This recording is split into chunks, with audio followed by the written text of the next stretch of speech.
El tegumento recubre la totalidad del cuerpo y está formado por la piel y sus derivados. La piel está compuesta por epidermis, dermis e hipodermis. Entre los derivados de la piel se encuentran los pelos, las uñas y aquellas glándulas que liberan su producto de secreción a la superficie externa corporal. Se habla de piel gruesa cuando el espesor de la dermis y la epidermis es más grande y en consecuencia de soportar un alto estrés mecánico. La piel fina tiene epidermis y dermis más delgadas y se localiza en zonas corporales con pocos roces mecánicos. El tegumento es la principal barrera física del cuerpo frente al medio externo, pero es también un órgano que capta información del exterior. Desempeña multitud de funciones. Como barrera física, protege frente a la luz ultravioleta, frente a daños mecánicos, a patógenos y toxinas y evita la desecación del cuerpo. Es una estructura sensorial de primer orden, puesto que en el tegumento reside el sentido del tacto y la percepción de la temperatura externa. Es un importante regulador térmico en muchos animales, tanto mediante la eliminación de calor en forma de agua por transpiración como mediante la protección frente al frío mediante grasa. Inicia el proceso para la absorción de la vitamina D necesaria para los huesos, la secreción de sustancias, algunas feromonas a la superficie del tegumento permite la comunicación entre individuos. La epidermis es la capa más externa de la piel. Es un epitelio estratificado plano queratinizado formado principalmente por células denominadas queratinocitos. Protege frente a la pérdida de agua, hace de barrera frente a toxinas, resiste estrés mecánico y participa en respuestas inmunes. Esta barrera se establece gracias a los queratinocitos, los cuales forman un entramado muy cohesionado entre los distintos tratos gracias a los complejos de unión. Como todos los epitelios, la epidermis presenta unas características típicas como carecer de vasos sanguíneos y descansar sobre una capa de matriz extracelular muy diferenciada denominada lámina basal. La epidermis puede ser más o menos gruesa dependiendo de las tensiones mecánicas a las que se haya sometido. Por ejemplo, es más gruesa en la palma de las manos o en aquellas zonas de fricción frecuente. Independientemente de su grosor, se suele dividir en 4 estratos, que de adentro hacia afuera son basal o germinativo, espinoso, granuloso y córneo. En la piel gruesa puede distinguirse a veces un estrato adicional entre el granuloso y el córneo denominado estrato lúcido. En el estrato basal es donde se da la proliferación de los queratinocitos, los cuales van desplazándose hacia la superficie y madurando hasta convertirse en células muertas queratinizadas que forman el estrato córneo. Esto es una tarea difícil, ya que al mismo tiempo que la epidermis debe mostrar una enorme estabilidad, sus células también tienen que ser dinámicas para regenerar el tejido constantemente y responder frente a posibles lesiones. En la epidermis se encuentran otros tipos celulares además de los queratinocitos. Los melanocitos sintetizan la melanina, la cual protege frente a los rayos ultravioleta. Las células de Langerhans o dendríticas forman parte del sistema inmune como células presentadoras de antígenos. Las células de Merkel tienen un carácter sensorial. Estos 3 tipos celulares se encuentran distribuidos en forma laxa en los estratos profundos de la epidermis. Los queratinocitos provienen del ectodermo, capa embrionera del embrión. Sin embargo, los otros tipos celulares se originan en las otras partes del embrión y viajan hasta la epidermis para posteriormente infiltrarse en los queratinocitos. Por ejemplo, los melanocitos se originan de una población celular embrionaria denominada crestas neuroles. La dermis se sitúa debajo de la lámina basal y está formada por tejido conectivo. Su misión es dar soporte mecánico y nutrir a la epidermis y sus derivados. Existen proyecciones de la dermis hacia la epidermis denominadas papilas dérmicas, las cuales están rodeadas por expansiones de la dermis denominadas crestas epidérmicas. Tanto papilas como crestas son más frecuentes en la piel más gruesa, aquella sometida a más estrés mecánico. Se pueden distinguir 2 capas en la dermis. La más externa, denominada papilar, que forma parte de las papilas dérmicas, está formada por conectivo laxo, que posee una gran cantidad de capilares sanguíneos y linfáticos encargados de alimentar la epidermis, además de regular la temperatura corporal mediante la vasodilatación y la vasoconstricción. Existen también numerosas prolongaciones de células sensoriales, algunas de las cuales llegan hasta la epidermis. La capa más profunda de la dermis se denomina reticular y es tejido conectivo denso con menor número de células y con fibras de colágeno más gruesas. Aquí también se desarrolla un denso plexo capilar y linfático.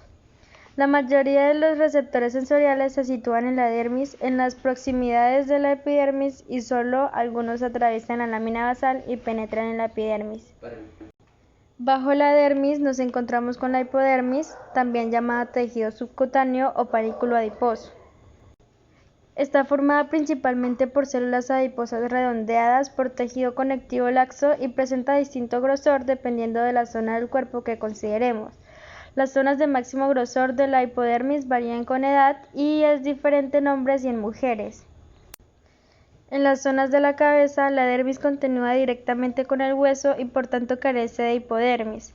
A veces, en la dermis o hipodermis nos podemos encontrar células musculares lisas responsables de la erección de los pelos y en algunos casos células musculares estriadas como en el cuello y en la cara. Los derivados de la piel son los pelos, uñas y glándulas, todos ellos formados por la inducción de la dermis. Los pelos crecen de invaginaciones epidérmicas especializadas denominadas folículos pilosos con distribución desigual por el cuerpo. Asociadas a los folículos pilosos se encuentran las glándulas sebáceas y sudoríparas de tipo apocrino, las cuales liberan sus contenidos a la luz del folículo. Mientras, las glándulas sudoríparas de tipo endocrino se distribuyen por todo el cuerpo y liberan su contenido directamente a la superficie epidérmica. Las uñas son placas de queratina endurecida con abundancia de azufre que la distingue de la queratina del resto de la piel. En otras especies podemos encontrar otros derivados epidérmicos como las pezuñas, cascos, cuernos, plumas o escamas.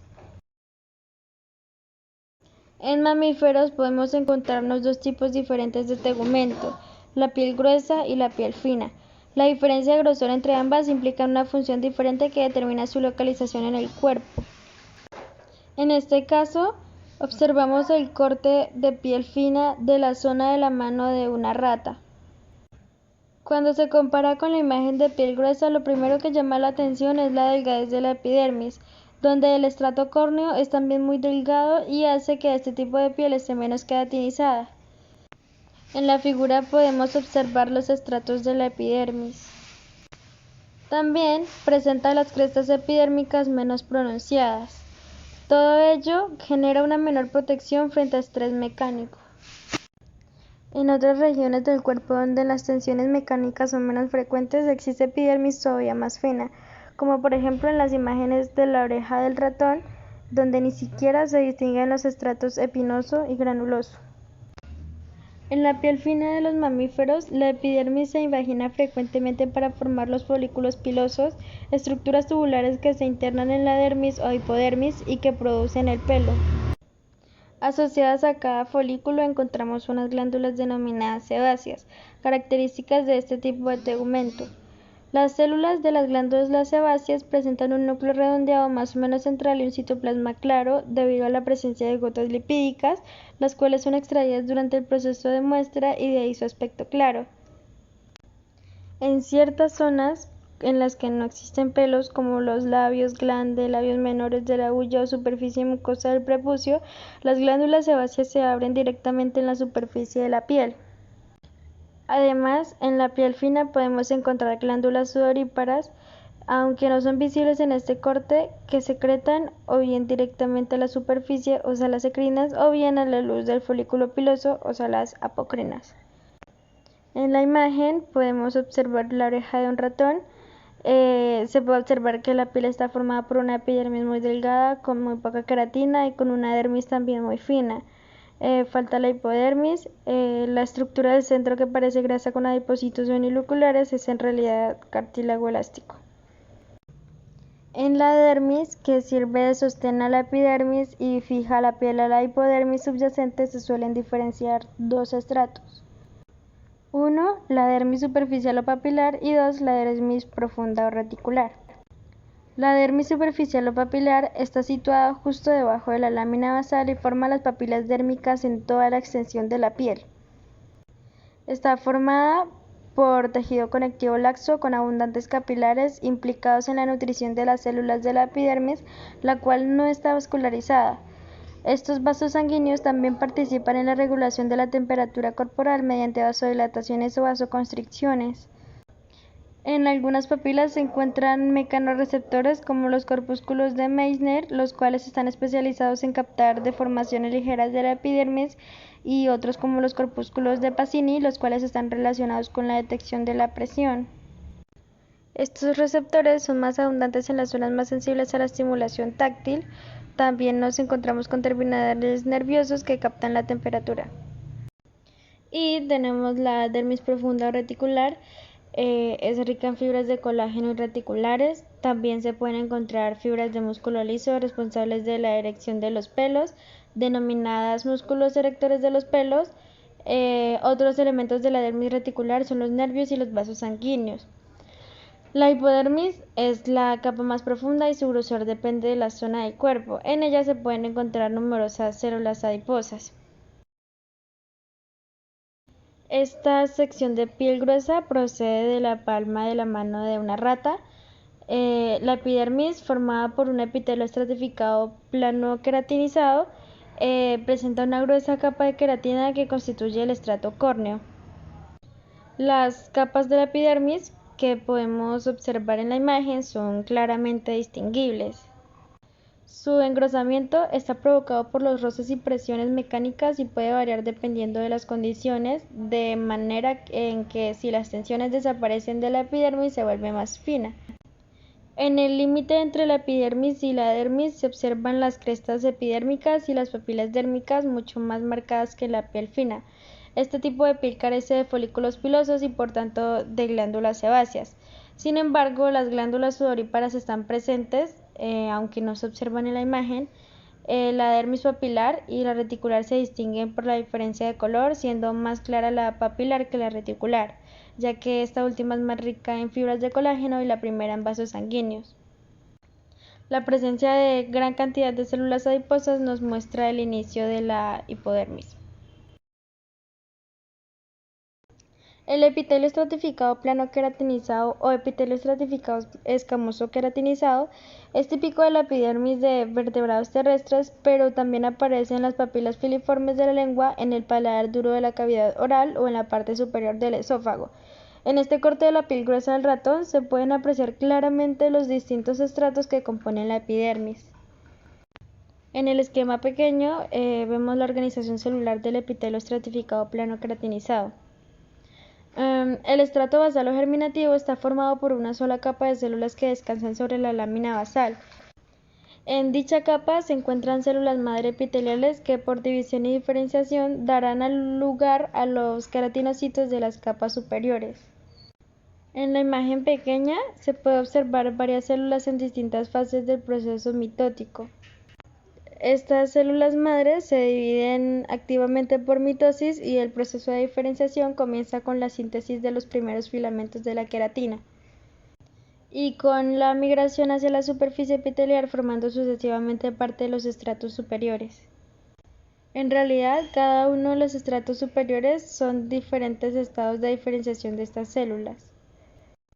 Lo que vemos en la imagen son células en distintas fases del proceso de división mitótica, localizadas en el extracto basal. El extracto espinoso es el más ancho de la epidermis desarrollada y está formado por queratinocitos que se disponen en formas poligonales ligeramente aplanados a medida que se alejan de la lámina basal, sintetizando nuevas queratinas. Sus células presentan estructuras parecidas a las pinas. Esto en realidad es un artefacto de la técnica histológica, puesto que el aspecto de las espinas se debe a una retracción de la periferia citoplasmática durante el proceso histológico, excepto donde las células están conectadas por desmosomas e interdigitaciones de sus membranas. El extracto granuloso consta de 3 a 5 hileras de células aplanadas y con un citoplasma cargado de gránulos completamente basófilos de queratohialina.